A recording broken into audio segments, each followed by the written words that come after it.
There are rich teams and there are poor teams. Then there's 50 feet of crap. And then there's us. This is a line from a movie that came out in 2011 based off events that happened in 2002, yet here we are in almost 2024 and that quote has never been more accurate. Some of you may know by now that Shohei Ohtani just signed with the Dodgers for the most guaranteed money in sports history. $700 million. That's insane, right? Genuinely nothing we have ever seen before, not just in baseball, but in sports worldwide. It's historic and also a $70 million annual salary considering the contract is for 10 years. But we immediately were told by reporters that this contract will be largely deferred.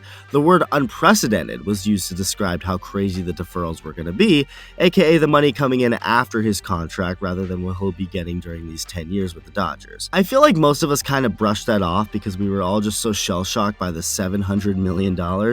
Come to find out, the $700 million, which again is the most guaranteed money to an athlete ever in the world, is not even the craziest part of this contract. Really quick, I'm trying to get to 140,000 subscribers before 2024. We're almost there, so if you enjoy the content or are new and haven't hit that button yet, consider doing so. Thank you. So again, Shohei Ohtani's contract was for a historic number. We right away were informed about the fact that there would be deferrals, but didn't know exactly how crazy it would be until last night when it was reported that $68 million of Shohei Ohtani's $70 million annual salary, and so $680 million of his $700 million total salary, will be deferred. What this means is he will only be paid $2 million by the Dodgers during the course of this contract annually, and won't start getting paid that $680 million until 2034. Well, he will be paid $68 million a year until 2043. Players and teams have structured deals with deferrals before, it's not too uncommon, but this Ohtani deal is ridiculously uncommon, the most uncommon. I thought the $700 million was crazy, and it is, but the fact that Ohtani will only make $2 million a year by the Dodgers while he plays for them, so $20 million overall over these next 10 years, and will continue to be paid until 2043 is just absurd. So if you're following what this means, you probably have at least somewhat of an idea on how this works. So instead of the Dodgers paying $70 million a year for Shohei Ohtani over the next decade, them taking 68 of that annual $70 million for 10 years from now means that they of course will be paying him much less right now, also meaning the money Ohtani is contributing toward the Dodgers' payroll goes down. It's not as simple and crazy as only $2 million goes toward the payroll now, but it still goes down significantly from $70 million. The Dodgers have to pay the discounted rate of the $68 million deferred into an escrow account, which will be about $44 million Ohtani counts toward the Dodgers' payroll rather than $70, so about $25 million less. This was largely Ohtani's idea according to reports because it's a way the team can still have extra money to spend now on other good players to keep winning, and Ohtani is also believed to make at least $45 million annually from off the field, the endorsements and marketing. So it's not like Ohtani will only be making $2 million, although it's still so damn trippy because there are technically 16 Dodger players making more money than he is now. You add the off-field money and Ohtani jumps right up to number one, but it's still so weird to see. So Ohtani's money going toward the Dodgers payroll goes down a really good amount, and they now have more money to spend. So I look at this, and just like many others, I had somewhat of a bad feeling, having to ask myself and to the world, is this legal? Well, of course it's legal because it just happened. Shohei Ohtani and the Dodgers worked out this deal and the league didn't stop it. But I guess the question is if this should be illegal. You of course saw that line from Brad Pitt playing Oakland A's general manager Billy Beane in the movie Moneyball at the start of this video, and this Ohtani contract really continues to make that line relevant, at least from a team building standpoint in baseball. Baseball has always been an unfair game, and I guess it can be unfair for everybody for many different reasons. You can hit the ball incredibly hard but right at someone and you lose the game, and the other team barely makes contact, bloops a little hit that somehow finds grass, and they win because of it. There are actually stats in baseball that basically show how lucky or unlucky you're getting as a pitcher or as a hitter. Maybe the ball will bounce an odd way sometimes. That's just how baseball is.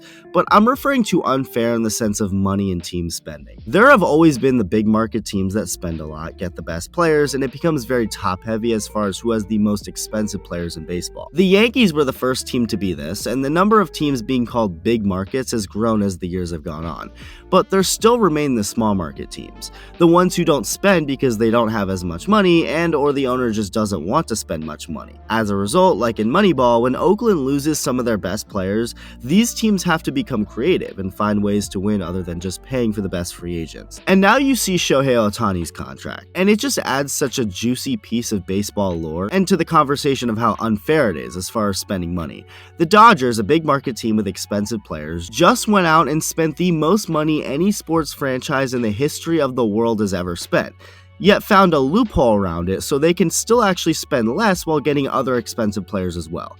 Kind of like cheating the system, exploiting the system, and using it to their advantage more than anyone else ever has, a system by MLB that allows this to be legal even though it likely should be illegal, and also bad for baseball. The collective bargaining agreement does not place a limit on the amount of money that can be deferred. It's limitless, and just another example of how much of a free-for-all baseball contracts are. There are many more restrictions in other sports contracts. For example, some of them can only go a certain amount of years. They even limit that, but in baseball it's all whatever the player and team agrees to. And as for Shohei's contract, Ohtani and the Dodgers both agreed to this because it's mutually beneficial to the max. The Dodgers get to pay Ohtani less currently, which frees up more payroll money to add more talent. They're also going to be making a ridiculous amount of money just for having Ohtani on the team.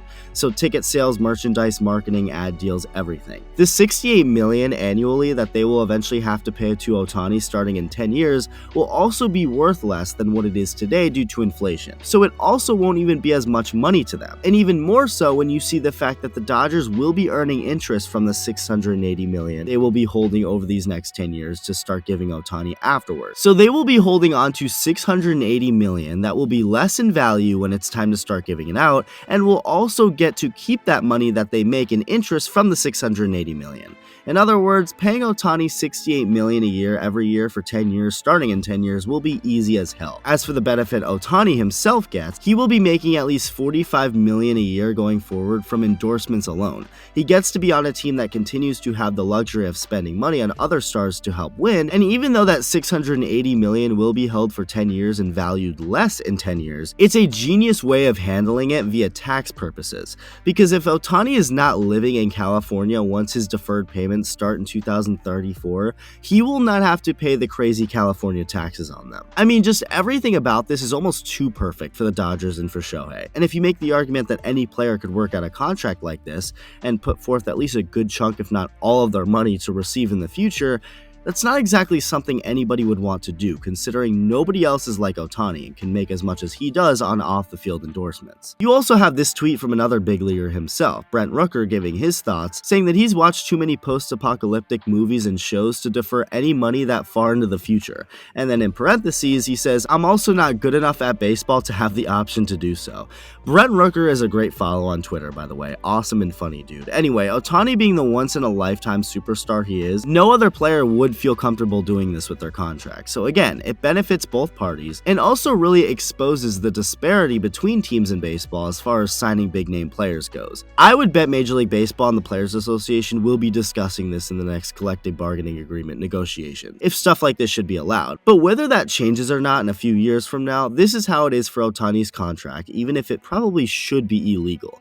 This is a brilliant move by the Dodgers, and all of a sudden a $700 million contract becomes very team-friendly in shocking fashion rather than an overpay. This is bad for the mid and small market teams, and again, really just shows how far the gap is between the big market teams and those mid and small market ones. In terms of signing big players, I would say that this is bad for baseball, because only the big markets can and are willing to do stuff like this. It's an unfair game in that regard. It always has been, and very likely will continue to be for a long time. But at the same time, I feel like we overreact at things like this too much, especially when it comes to baseball. Shohei Ohtani is great. Now you put him on a team with Mookie Betts and Freddie Freeman, who are all in a Dodgers franchise that has made the postseason for the last decade straight, a team that has won at least 100 games in the last 3 seasons, 4 of their last 5 seasons, with the only one not reaching 100 being because of the shortened 2020 season, and 5 of their last 7? This team will be unstoppable, right?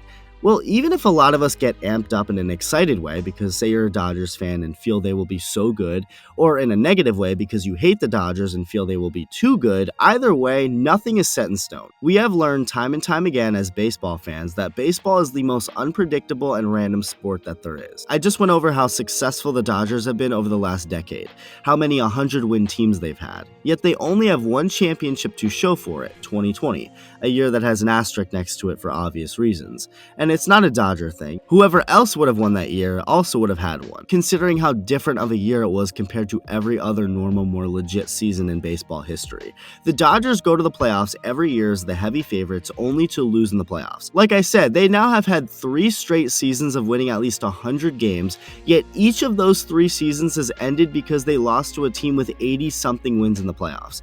And looking at just these last 2 years, after winning 111 games in 2022, they'd lose to the 89-win Padres in the first round. Follow that up with the 100-win Dodgers in 2023, getting swept by the 84-win Diamondbacks in the first round. No, they didn't have Ohtani, but the point is that the Dodgers have been a juggernaut for years now.